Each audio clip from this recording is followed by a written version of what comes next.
Okay. Uh, sorry, that's my latest jam. She got by T-mails. Anyway, that is not related at all to the video.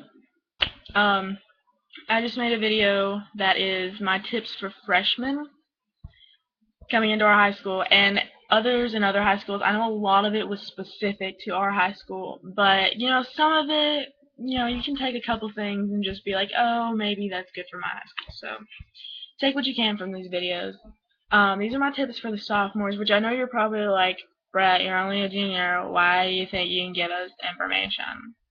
You're only a junior. Why do you think you can do that? Because I was a sophomore.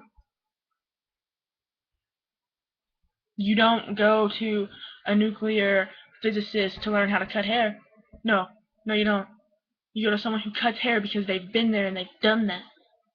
You want to learn about nuclear physics, you go to a nuclear physicist. Okay? So if you want to learn about tips about being a sophomore, you come to someone who was a sophomore. Okay? Or even someone who is a sophomore. But you guys don't have anyone who is a sophomore because you are the sophomores. Um, yeah. Anyway, um, in the last video I went over like a lot of the teachers because I know a lot of the freshmen haven't had any real contact with the teachers, so I did that. This video, not so much. I'm pretty much just going to tell you teachers you need to watch out for, as in teachers that will get you, you know? Um, and just simple things. So, number one, teachers that will get you for uniforms, Miss Roach and Miss Mullins definitely. Like they stand out in the hallway and watch, which it isn't usually a big deal. Like mostly it's guys who get in trouble, and whenever they're doing like the whole no belt, wrong shoes, shirt not tucked in, especially shirt not tucked in. Oh, and jackets that aren't uniform. But you guys should know by now since you are sophomores. So, like you know this, but just be especially careful because a lot of you have, pretty much all of you, have Miss Mullins this year, and she will get you in class. I mean, that's a simple fact. Another thing about Miss Mullins is that since you do have chemistry, those of you in honors chemistry are going to get a lab notebook. Those of you in CP will not. You will have to write your lab reports out on wide ruled notebook paper. It has to be wide ruled, and that lady knows whenever you tear it out of an actual notebook, even if it has a little thing you can tear off where all the little spirals were. She knows. So you have to get like the package of wide ruled notebook paper. Um, just do your really put work into your lab reports because those count a lot. They're the same amount as test grades, and so if you do well on one of those but you don't do too well on a test, they can kind of balance each other out.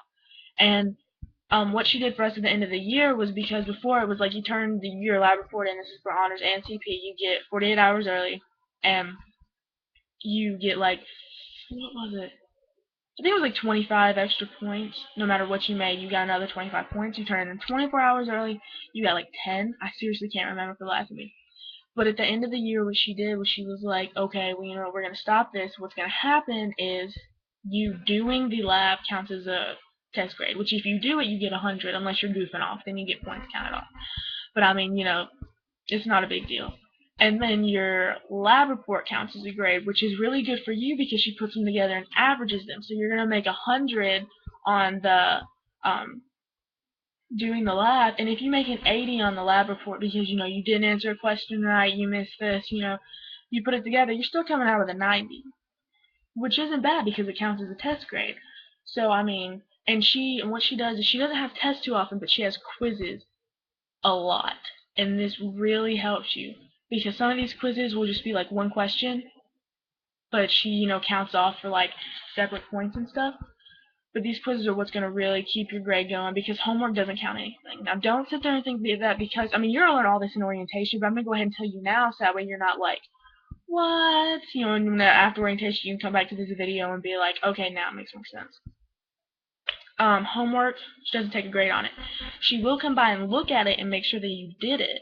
And if you didn't do it, you have to go into the lab and work on it. So, I mean, that's that. And you don't want to do that because then you miss going over it and you miss how to do it, especially if you don't know how to do it. Even if you don't know how to do it, you have to at least try.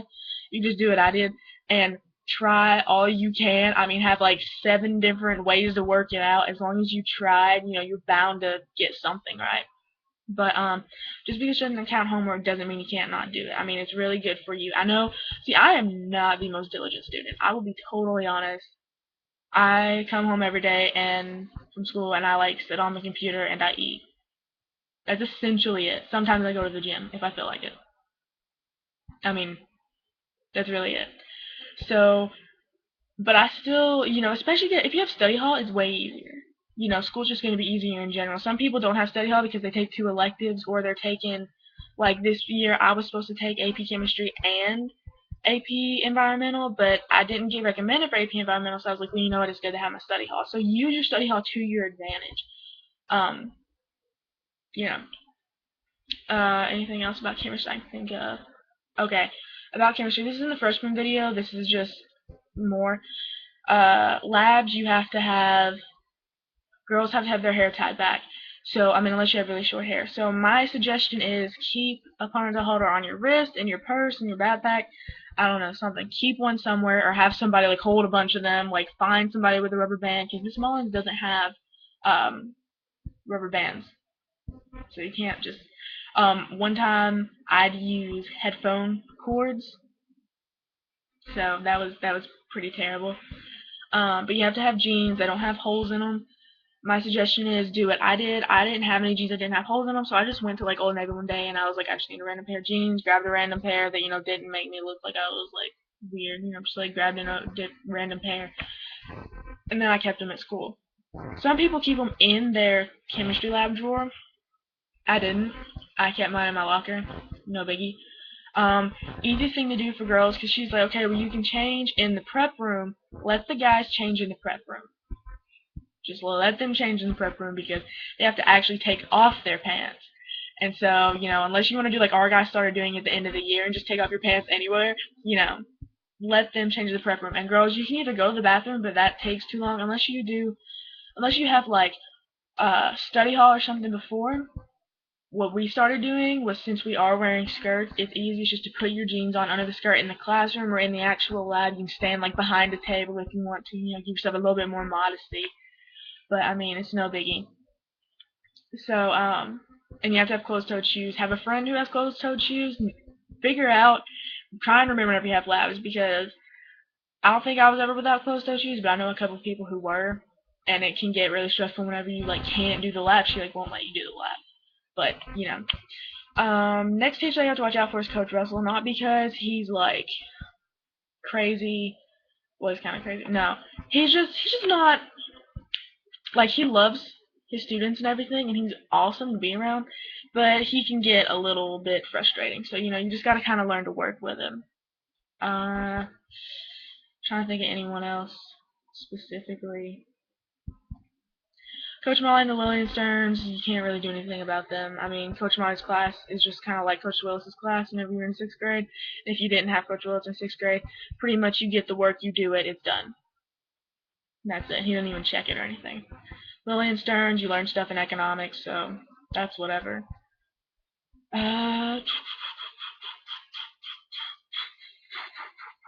trying to think if I'm missing anybody. Can't think. I already told you. Yeah, I told you about Coach Russell, obviously. Foreign language teachers, you guys have either had them or you haven't. So, I mean, I wouldn't suggest switching to like French if you've been in Spanish, or switching to Spanish if you've been in French. Kelsey Sanders.